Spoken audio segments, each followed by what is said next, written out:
अध्यक्ष महोदय, धाराशिव जिल्ह्याच्या बाबतीत सांगायचं झालं तर 2020च्या पीक विम्याच्या बाबतीत सर्वोच्च न्यायालयापर्यंत शेतकऱ्यांना लढा दिला. आधी उच्च न्यायालयात गेले, तिथून सर्वोच्च न्यायालयात गेले, सर्वोच्च न्यायालयापर्यंत शेतकऱ्यांनी लढा दिला. त्या लढ्यात शेतकऱ्यांचा विजय झाला.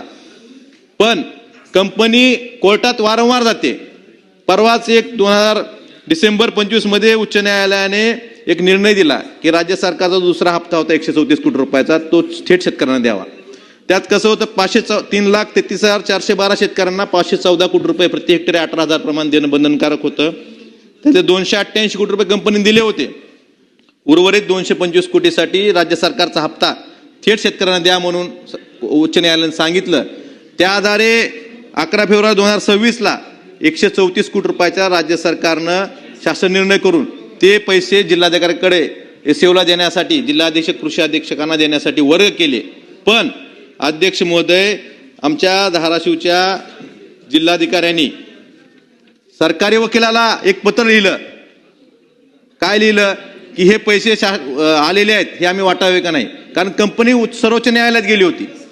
मग सर्वोच्च न्यायालयाचा कुठलाही स्टे नसताना, कसलीही स्थगिती नसताना सरकारी वकील, केंद्र सरकारचे जे आपल्या राज्य सरकारचे जे वकील सर्वोच्च न्यायालयात आहेत, त्यांनी सांगितलं की तुम्ही पैसे वाटू नका. का वाटू नका? उच्च न्यायालयानं, सर्वोच्च न्यायालयाने सांगून सुद्धा वकील सांगतायत एक रीट दाखल आहे, रीटमध्ये स्टे आहे का? नाही. मग शेतकऱ्यांचे पैसे ह्या जिल्हाधिकाऱ्यांनी आणि वकिलांनी का थांबवलेत? त्यांना माहित आहे का की सर्वोच्च न्यायालय स्थगित देणार आहे? एक लढा 5-5, 6-6 वर्ष लढायचा का शेतकऱ्यांनी? त्यामुळं हे पैसे, माझे कृषी मंत्री या ठिकाणी नाहीत, पण त्यांना विनंती आहे की हे जे पैसे उच्च न्यायालयाच्या आदेशानुसार तुम्ही वर्ग केलेले आहेत, हे तात्काळ शेतकऱ्यांना वाटप करण्याचे तुम्ही आदेशित करावे.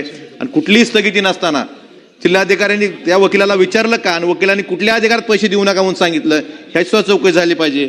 अध्यक्ष महोदय,